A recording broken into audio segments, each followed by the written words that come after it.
अस्सलामु अलैकुम रहमतुल्लाहि बरकातुहू। मैं खैर मकदम करता हूं हमारे पुराने साथी जो कुछ दिनों के लिए फिर दूसरी पार्टी में चले गए थे, जनाब मुखिया मुर्शिद साहब,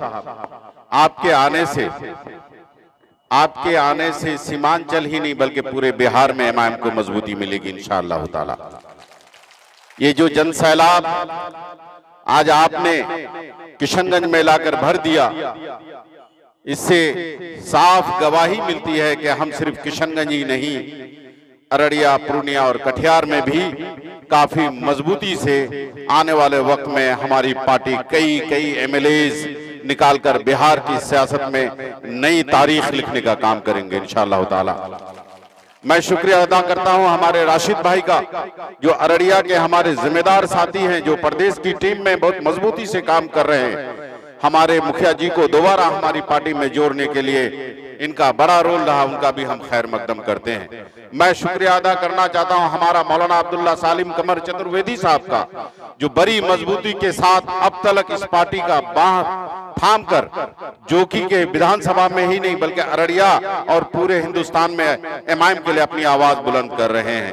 मैं शुक्रगुजार हूं हमारे आदिल साहब का, जो पूरे बिहार ही नहीं बल्कि मैं कहूंगा कि पूरे हिंदुस्तान में एमआईएम के लिए अपनी आवाज बुलंद कर रहे हैं। मैं शुक्रगुजार हूं अररिया के उन सभी जनप्रतिनिधियों का जो आज वहां से चलकर अख्तरुल ईमान साहब के इस हेड ऑफिस जो एमआईएम का है यहाँ पर तशरीफ लाया, और मुखिया मुर्शिद साहब के इस ज्वाइनिंग का जो मौका है, इस मौके से आप तशरीफ लाए, आप सबका खैर मकदम करना चाहता हूँ।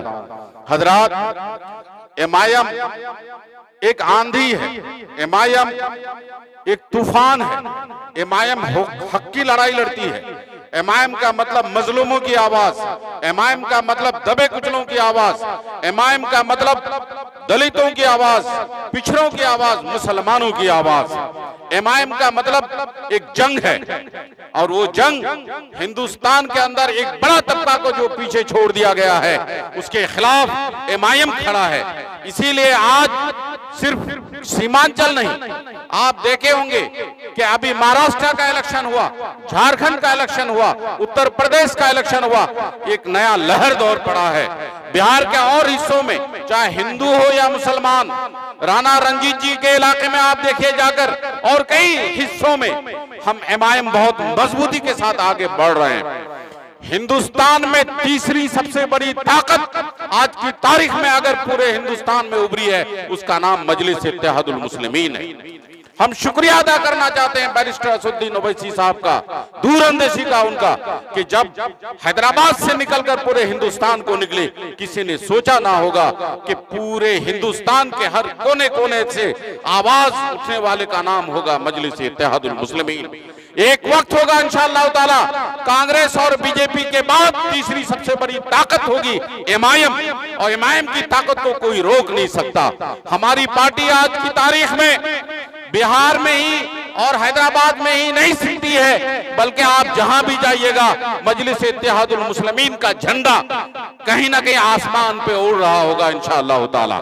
हर दिल पर धड़कता है जिसका नाम, उसका नाम है मजलिस इत्तेहादुल मुस्लिमीन, उसका नाम है असदुद्दीन ओवैसी, अकबरुद्दीन ओवैसी। आप सभी हजरात का मैं आज फिर से एक बार खैर मकदम करता हूं। एक अज़्म लेकर आपको जाना है। ये लड़ाई सिर्फ एक विधानसभा तक की लड़ाई नहीं है, एक मुस्तकबिल की लड़ाई है। बैरिस्टर असदुद्दीन ओवैसी साहब जब सीमांचल की सरजमीन पर आए, उन्होंने एक बात कही कि आप हमें 15 से 20 साल दो, इंशाअल्लाह ताला मैं इसे भी हैदराबाद बनाने का काम करूंगा। 15 से 20 साल का मतलब आपको उनको ताकत देनी पड़ेगी, तवानाई देनी पड़ेगी, मजबूती देनी पड़ेगी, एमपी एमएलए जिताकर भेजने पड़ेंगे।